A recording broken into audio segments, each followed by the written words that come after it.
নমস্কাৰ, মই আচলতে অপূৰ্ব জনক দত্ত আপোনাক সকলোকে স্বাগতম জনাইছোঁ ডেষ্টিন জাৰ্ণিৰ আন এক ভিডিঅ'লৈ। আপোনালোকক সকলোকে 2025 বৰ্ষৰ হিয়া ভৰা শুভেচ্ছা জনাইছোঁ। আপোনালোকৰ সকলোৰে মনৰ আশাবোৰ পূৰ হওক। আৰু আজি এই ভিডিঅ'ত মিথুন ৰাশিৰ জাতক জাতিকাসকলৰ বিষয়ে আলোচনা কৰিম। তেওঁলোকৰ বাৰ্ষিক ৰাশিফল কেনে যাব, তেওঁলোকৰ প্ৰেম, বিবাহ, শিক্ষা, চাকৰি, ব্যৱসায়, টকা পইচা বা তেওঁলোকৰ যাত্ৰা, এই সকলো বিষয়ে তেওঁলোকৰ বিষয়ে আলোচনা কৰিম। স্বাস্থ্যটো কেনেকৈ যাব, গতিকে আপুনি ভিডিঅ'টো শেষলৈকে চাব। আৰু ভিডিঅ'টো আৰম্ভ কৰাৰ আগত আপোনালোকৰ এটা সৰু অনুৰোধ, যদি ফেচবুকত আমাৰ এই ভিডিঅ' প্ৰথমবাৰ কাৰণে চাইছে তেনেহ'লে পেজটো ফ'ল' কৰি ৰাখিব। আৰু ইউটিউবত যদি চাইছে তেনেহ'লে চেনেলটো ছাবস্ক্ৰাইব কৰি কাষত থকা বেল আইকনটো প্ৰেছ কৰিবলৈ কিন্তু নাপাহৰিব, যাতে অনাগত দিনত আমাৰ এষ্ট্ৰলজিৰ ভিডিঅ'সমূহ আপুনি সহজে পায়। আহক এতিয়া আপোনালোকৰ ভিডিঅ'ৰ মাজলৈ লৈ যাওঁ। আৰু তাৰ আগত আৰু এটা অনুৰোধ, যদি আমাৰ এই ভিডিঅ' ভাল লাগে তেনেহ'লে লাইক, কমেণ্ট আৰু শ্বেয়াৰ কৰিব। আপোনাৰ বিভিন্নজনৰ শুভাকাংক্ষীলৈ শ্বেয়াৰ কৰিব, বন্ধুবৰ্গলৈ শ্বেয়াৰ কৰিব। ধন্যবাদ।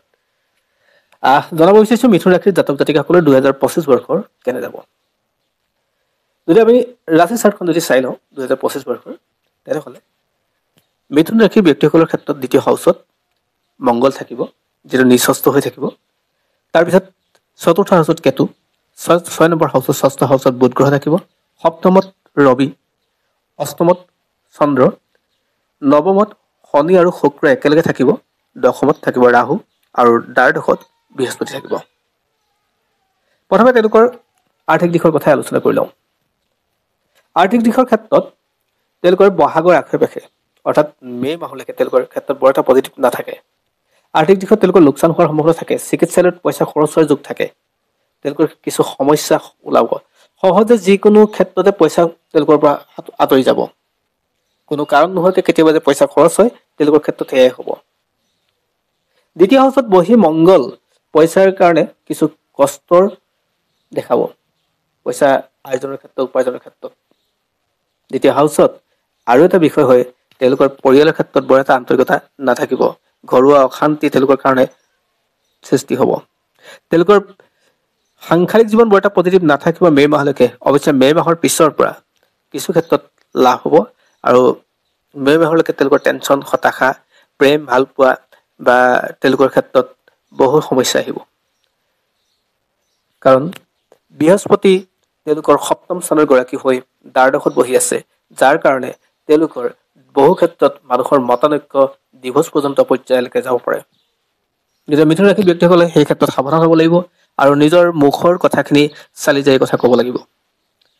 মংগল ছেকেণ্ড হাউচত বহি যথেষ্ট আপোনাক উৎসাহী কৰি তুলিব যিকোনো কথা যথেষ্ট ক'বলৈ, গতিকে সেই ক্ষেত্ৰত আপুনি সাৱধান হ'ব লাগিব। আৰ্থিক দিশৰ কথা যদি কওঁ তেনেহ'লে আৰ্থিক দিশটোৰ কথা ক'লোৱেই।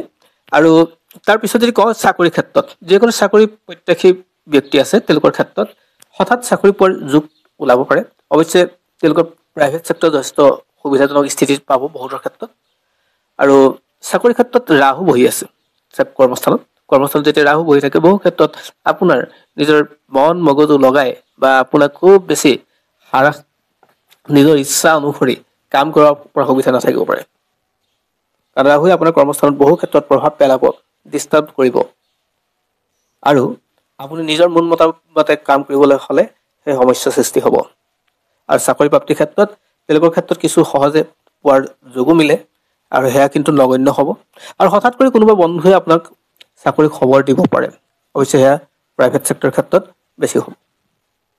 যদি ব্যৱসায়ৰ কথা কোৱা হৈ যায় তেনেহ'লে ব্যৱসায়ৰ ক্ষেত্ৰত তেওঁলোকে গ্ৰ'থ কৰিব পাৰিব, কিন্তু লাহে লাহে হ'ব তেওঁলোকৰ গ্ৰ'থ, কষ্ট হ'ব, অলপ হতাশ থাকিব, টেনচন থাকিব। আৰু যেতিয়া বৃহস্পতি সপ্তমত আহিব, সপ্তমত দৃষ্টি নিক্ষেপ কৰিব, তেওঁলোকৰ ব্যৱসায়ো ভাল হ'ব। তাৰপিছত আহিছোঁ প্ৰেমৰ ক্ষেত্ৰত। যিসকলৰ প্ৰেমিক প্ৰেমিকা অৰ্থাৎ তেওঁলোকৰ ক্ষেত্ৰত বছৰটো ঠিক ঠাক যাব, তেওঁলোকৰ মাজত আন্তৰিকতা বৃদ্ধি পাব, বুজা পৰা বৃদ্ধি পাব, তেওঁলোকৰ আগৰ যি মতান্তৰ আছিলে সেয়া মতান্তৰ নাইকিয়া হ'ব।